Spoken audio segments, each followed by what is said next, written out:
कोई नीचिवा गाकुसे ताची वतासी नो नमाए वा ईशानत्री। तो आपका मेरे इस चैनल में स्वागत है। तो आज हम करने जा रहे हैं पांडास में पाइथन लाइब्रेरी जो कि डेटा मैनिपुलेशन के लिए यूज की जाती है। तो वीडियो शुरू करने से पहले आप मेरे चैनल को सब्सक्राइब कीजिए एंड वीडियो को लाइक कीजिए ताकि आपको इस तरह की वीडियोस मिलती रहे। Thank you guys. तो guys, what is pandas? So pandas एक पाइथन की लाइब्रेरी होती है। लाइब्रेरी मींस मैंने आपको पहले ही बताया था कि कलेक्शन ऑफ मॉड्यूल्स, उसको हम लाइब्रेरी बोलते हैं। Use for working with data sets के साथ जब काम करने के लिए हमारी पाइथन लाइब्रेरी यूज होती है। Data set means rows and columns हमारे पास पड़े हैं, CSV फाइल पड़ी है, तो उसके साथ it has functions for analysing, cleaning, storing and manipulating data. तो पांडास की जो लाइब्रेरी है हमारे पास, उसमें हम काफ़ी तरह के फंक्शंस को यूज़ कर सकते हैं। ठीक है, फंक्शंस बहुत तरह के होते हैं इसमें, और कई फंक्शंस क्लीनिंग के लिए होते हैं, कई फंक्शन एनालाइज करने के लिए होता है डेटा, कई एक्सप्लोर डेटा को देखने के लिए, डिस्क्राइब करने के लिए, एंड डेटा को मैनिपुलेट करने के लिए।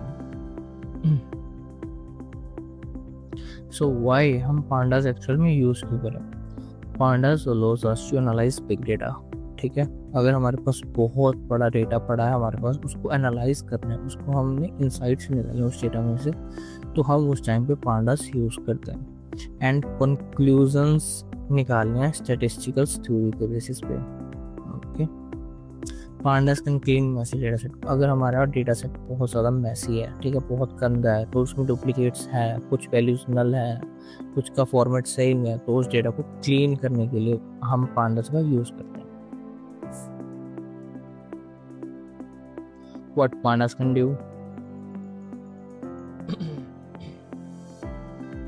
मीन वैल्यू निकालनी है, मैक्स वैल्यू निकालनी है, एवरेज वैल्यू निकालनी है, कोरिलेशन, दो कॉलम्स के बीच में कुछ रिलेशन है या नहीं, अगर एक वैल्यू बढ़ रही है दूसरी कम हो रही है, ओके, उसको कोरिलेशन बोलते हैं।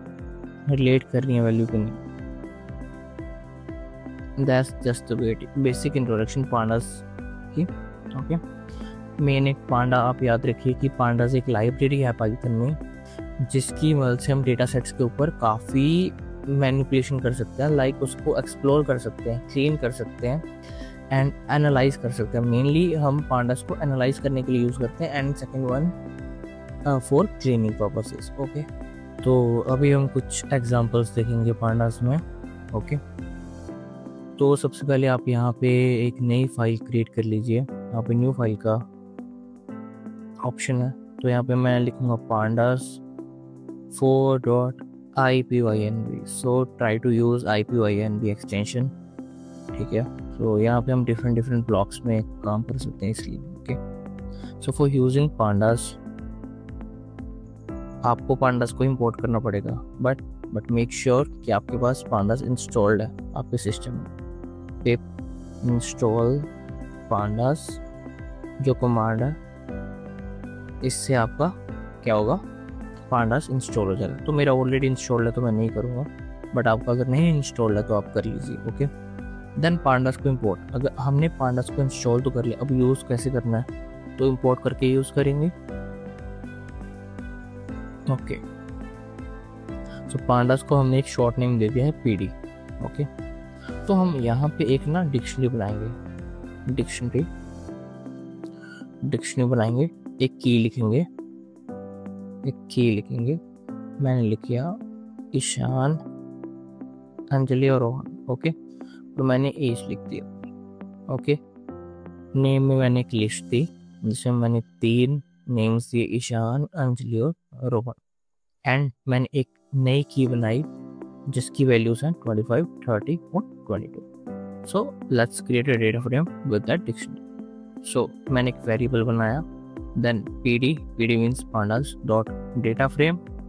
ओके, उसका एक फंक्शन है डेटा फ्रेम, उसके अंदर डिक्शनरी डेट। ओके, देन इसको रन करेंगे।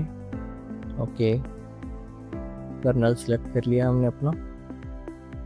ओके, कोड रन हो चुका है, देन DF चलाएंगे। देखो आप यहाँ पे देख सकते हो कि कितना फॉर्मेटेड रिजल्ट आया हमारे पास। ईशान की एज 25, अंजलि की 30, रोहन की 22।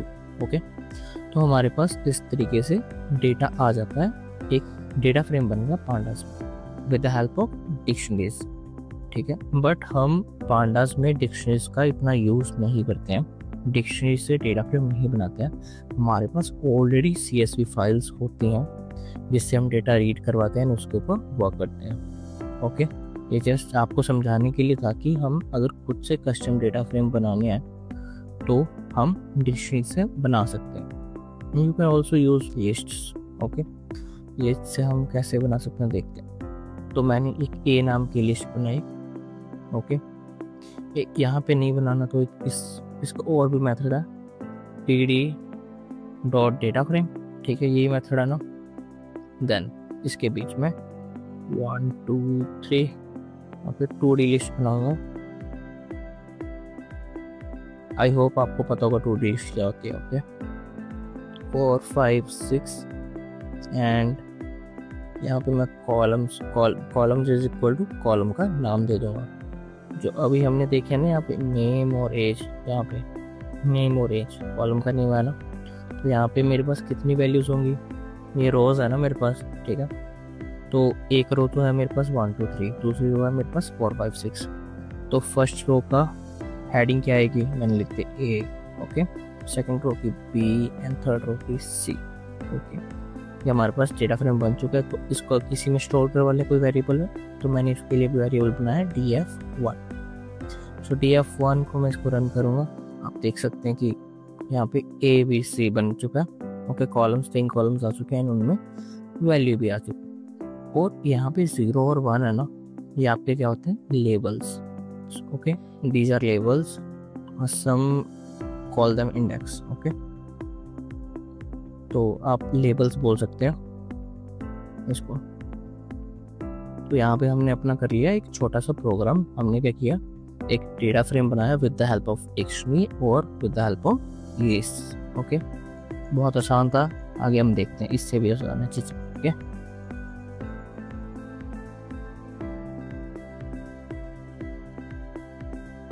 तो गाइस पांडास में 2 चीज़ें होती हैं, एक तो डेटा फ्रेम होता है। डेटा फ्रेम जो अभी हमने देखा, तो डेटा फ्रेम में क्या होता है, अभी आपने देखा कि इट्स अ 2 डायमेंशनल, ठीक है। ये 2 डायमेंशनल है, रोज है एंड कॉलम्स है, देख सकते हैं आप, ये रोज एंड ये कॉलम्स। ओके, डेटा फ्रेम क्या है, it's a 2 dimensional 2D data होता है, ठीक है। और क्या बोल सकते हैं हम, it's a table, data frame is a table extract. Okay, with rows and column, simple भाषा में। ओके, बट हमारे पास एक और चीज होती है, series. Okay, series is a single column of data, ठीक है, सिंगल कॉलम होता है डेटा। ओके, तो अभी हम एक सीरीज बनाएंगे, हम देखते हैं सीरीज में कैसा रिजल्ट आता है। ओके, तो मैंने S नाम से एक सीरीज बनाई, मैंने डेटा दिया 1 2 3 4 5। ओके, तो series S1 is equal to pd dot series नाम का फंक्शन है, pd मीन्स पांडास में। ओके, एंड S वेरिएबल जो मैंने अभी बनाया, एक लिस्ट बनाई, इसको प्रिंट S1 करूँगा। ओके, सो गाइस देख सकते हो आप अभी। So here you can see the difference within the structure. Okay, so यहाँ पे हमारे पास रोज एंड कॉलम में आ रहे थे, बट यहाँ पे हमारे पास एक ही कॉलम आया। Okay, so this is the first value जो हमने यहाँ पे भरी है, ठीक है, 1 2 3 4 5 and these are their indexes 0 1 2 3 4। Okay, and D type is equal to int64 means इसकी इंटीजर डेटा टाइप है। तो आपको ऑब्वियसली पता चल रहा है यहाँ पे, ठीक है, इंटीजर वैल्यू तो integer data type of. Okay, तो ऐसे हम पांडास में सीरीज बना सकते हैं। सीरीज हो गया हमारा, डेटा फ्रेम हो गया। तो मेन एक्चुअली हम मुद्दे पे आते हैं, ठीक है। तो हम पांडास का यूज हम CSV फाइल को रीड करवा के देन हम करते हैं। ओके, बट उससे पहले अब एक छोटी सी चीज कर लेते हैं ताकि आपको चीजें और अच्छे से समझ आ जाए। या तो गाइस अभी हमने एक डेटा फ्रेम बनाया था df नाम। ओके, तो हम इसी का यूज करेंगे। सो df नाम को सबसे पहले df को प्रिंट करवा लेते हैं। आप देख सकते हो यहाँ पे नेम एंड एज आ चुकी है हम। तो अगर हमको इसमें से डेटा एक्सेस करना है तो वो कैसे करें। Okay, dot log dot lock एक नाम का फंक्शन है। डॉट लॉक में मैंने क्या किया, ब्रैकेट में 0 डाल दिया। तो इससे क्या होगा, मेरे पास फर्स्ट रो का डेटा आ चुका है। As you can see first row में मेरे पास ईशान और तेज थी ना, ठीक है, तो मेरे पास एक रो का डेटा आ चुका है इसमें से। एंड अगर मैं यहाँ पे 1 लिखूंगा तो मेरे पास सेकंड रो का, एज 2 लिखूंगा तो थर्ड रो का। तो एक्चुअली में क्या हो रहा है कि यहाँ पे डेटा हमारा स्टार्ट कहाँ से हो रहा था। मैं इसको सबसे पहले सिंपल प्रिंट करवाता हूँ ताकि आपको अच्छे से समझ आए। मेरे पास DF था ना, तो DF के बाद DF प्रिंट हुआ, DF हमने प्रिंट करवाया। तो हमने क्या किया था, DF डॉट लॉक 0। तो यहाँ पे आप देख सकते हो इंडेक्स वैल्यू कौन सी है, 0। तो मैंने इसके यहाँ पे अंदर क्या लिख दी, 0। तो मेरे पास 0 का डेटा आ गया। अगर मैं यहाँ पे 1 लिखूंगा तो मेरे पास 1 का डेटा आ जाएगा। एज 2 का लिखूंगा तो 2 का डेटा आ जाएगा। सिंपल, बहुत आसान है। सो बट मुझे चाहिए ईशान, ठीक है, या मुझे 25 ही चाहिए, तो मैं क्या लिखूंगा, यहाँ पे 0 पे है ना, तो यहाँ पे लिखूंगा 0। और मुझे कौन सा कॉलम चाहिए, नेम, तो मैं लिखूंगा नेम। दैट्स इट गाइस, हो चुका है। देखो आप, बहुत आसान है चीज़ें। और आप इसको प्रिंट करवा लीजिए, प्रिंट फंक्शन का यूज़ करके। ओके, लेट्स सी, या सो हमारे पास ये प्रिंट हो चुका है। ऐसे हम एज प्रिंट करवाते हैं। ओके, DF डॉट लॉक 0 रो है मेरे पास और एज, राइट। तो मेरे पास आप देख सकते हो कि एज आ चुकी है और ईशान आ चुका है। ओके, अगर हमको मल्टीपल रोज चाहिए, जैसे अभी मैंने लिखा था DF डॉट लॉक, ब्रैकेट में 0 लिख दिया, तो मेरे पास क्या हुआ था, मेरे पास फर्स्ट रो का डेटा आ चुका था, राइट। बट मुझे मल्टीपल रोज चाहिए, तो एक और ब्रैकेट लूंगा, स्क्वायर ब्रैकेट, और 0, और मुझे 1 का चाहिए। देखो आप देख सकते हो, 0 और 1 का डेटा आ चुका है। यहाँ पे आप 0 और 2 भी लिख लो तो 0 और 2 का आ जाएगा। ओके, तो इस तरीके से हम डेटा को निकाल सकते हैं with the help of lock. Okay, तो यहाँ पे लॉक और आई लॉक 2 होते हैं। तो अभी मैंने आपको बेसिक्स बताया लॉक के बारे में, तो वो आगे देखेंगे। तो अभी मेरे पास एक डेटा डॉट CSV नाम की फाइल पड़ी है। तो ऑब्वियस सी बात है कि हम इतने छोटे डेटा के ऊपर नहीं काम करेंगे इन रियल लाइफ। हमारे पास बहुत बड़ा डेटा होगा, हमारे पास मिलियंस में रो होंगे, और हमारे पास जैसे अभी 2 कॉलम है, हमारे पास 60, 80, 90, 100 कॉलम, इससे ज़्यादा कॉलम्स होंगे जिसके ऊपर हम काम करेंगे। ठीक है, तो उस केस में हमें काफ़ी चीज़ें पता करनी होंगी डेटा सेट को कुछ क्लीन करने से पहले या कुछ ऑपरेशंस करने से पहले। ओके, तो हम वो देखते हैं कैसे करते हैं। बट उससे पहले हम देखेंगे CSV फाइल को रीड कैसे करवाता है। CSV फाइल को रीड करवाने के लिए बहुत सिंपल सा फंक्शन है, रीड CSV फाइल। ये होता है कमेंट्स। ओके, सो जिनको पांडास पाइथन आती है ना, तो उनको पता हुआ है कमेंट्स होते हैं। ओके, तो DF2 मैंने एक डेटा फ्रेम बनाया, वेरिएबल बनाऊंगा, उसमें एक डेटा फ्रेम लिखूंगा ed.read CSV नाम से एक फंक्शन है हमारे पास, जो क्या करता है, CSV फाइल रीड करता है। ठीक है, नाम से ही पता चल रहा है हमें। तो देन इसके अंदर हमारे पास फाइल का पाथ, तो आप देख रहे हो मेरे पास अभी data.csv पड़ी है। तो मैं क्या करूँगा, ./data.csv। Okay, so actually it is in the markdown block, so इसको कन्वर्ट करना पड़ेगा। Okay, so data.csv, that's it. चल जाएगा, चल गया। अब चेक करें DF2 को, देखो आप देख रहे हो ना, अभी भी अब देखो आप, यहाँ पे हमारे पास 4 कॉलम्स है, 169 रोज है और 4 कॉलम्स है। यहाँ पे हमारे पास आसानी से हमें इंफॉर्मेशन मिल गई डेटा की। बट इस इंफॉर्मेशन के अलावा हमें और भी इंफॉर्मेशन चाहिए, तो वो देखते हैं कैसे यूज़ करेंगे। सो DF2 का नाम का वेरिएबल है मेरे पास, जिसमें मेरे पास डेटा फ्रेम पड़ा है। सो DF2 डॉट, अगर मैं इन्फो लिखूँ, इन्फो एक फंक्शन है जो हमें इंफॉर्मेशन देता है डेटा फ्रेम के बारे में। So here you can see, so we have 169 entries, मतलब हमारे पास 169 रोज है। ओके, 4 कॉलम्स है हमारे पास, कॉलम के नेम्स हैं, ड्यूरेशन जो कॉलम है उसमें 169 वैल्यूज़ हैं, जो कि सारी नॉन नल वैल्यू है, मतलब कोई भी ऐसी वैल्यू नहीं है जो खाली है। ओके, एंड जो ड्यूरेशन है उसका डेटा टाइप क्या है, इंटीजर। जो ड्यूरेशन में जो भी हर एक वैल्यू है वो क्या है, इंटीजर वैल्यू है, मतलब न्यूमेरिकल। ओके, पल्स सेम चीज है, मैक्स पल्स सेम चीज है, but here you can see in calories there are 164 values which are non null. मतलब कैलोरीज में 164 वैल्यूज हैं जो कि नॉन नल है, मतलब जो बच की वैल्यूज विच इज 5 वो क्या है, हमारी नल वैल्यूज हैं, 5 इसमें नल वैल्यू होगी। एंड इसकी डेटा टाइप क्या है, फ्लोट। फ्लोट मीन्स पॉइंट वाली वैल्यू, डेसिमल वैल्यू। ओके, जैसे 0.5, 1.2। ओके, ये हमारी फ्लोट वैल्यू होती है। ओके, तो इस तरीके से हम अपने डेटा सेट की इंफॉर्मेशन ले सकते हैं, राइट। सो अभी अपने डेटा के बारे में इंफॉर्मेशन ली, तो हम इसके थोड़े से फंक्शंस को ट्राई करेंगे। ओके,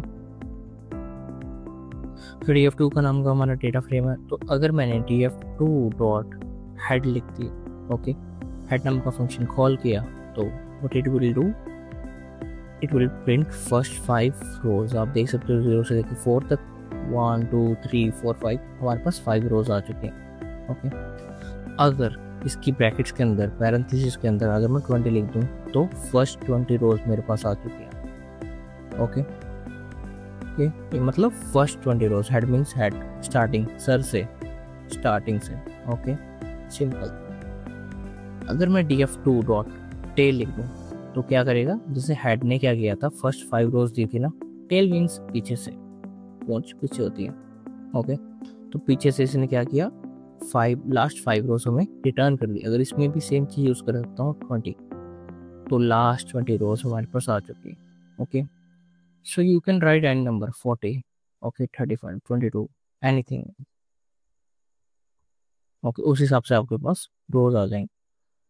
मैंने यहाँ पे 10 लिख दिया। ओके, तो ये हमारे पास हेड एंड टेल है जिससे हम डेटा को देख सकते हैं। ओके, एंड यहाँ पे आपको दिख रहा होगा, यहाँ पे एन वैल्यू, तो हमने डिस्कस किया था ना, यहाँ पे एन वैल्यूज होंगी इसमें कैलोरीज में, जो कि 5 है। एक तो मिल गया हमारे हमें, ठीक है, बट ऐसे मैनुअली अब कहाँ कहाँ ढूंढोगे ना कितनी नल वैल्यूज हैं, तो उसको डिटेक्ट करने के लिए कि हमारे पास कितनी नल वैल्यूज हैं। ओके, तो कैसे हम कर सकते हैं, df2 डॉट इज नल, ठीक है। इससे क्या होगा, हमारे पास जहाँ जहाँ पे कैलोरीज कॉलम में कहीं पर भी नल वैल्यू हुई, तो वहाँ पे क्या लिखा जाएगा, ट्रू, अदरवाइज फॉल्स। बट अगर मैं इसके साथ ही डॉट सम लगा दूं, सम लगा के ब्रैकेट क्लोज की मैंने, देन आप देख सकते हो आसानी से हम पता चल गया कि कैलोरीज वाले में 5 नल वैल्यूज हैं। ओके, ड्यूरेशन में 0 है, पल्स में 0, और मैक्स पल्स में भी 0 हमारे पास वैल्यू है which is non 0। Okay, null values कोई नहीं हमारे पास, ओनली नल वैल्यूज 5 प्रेजेंट है इसमें कैलोरीज वाले में। ओके,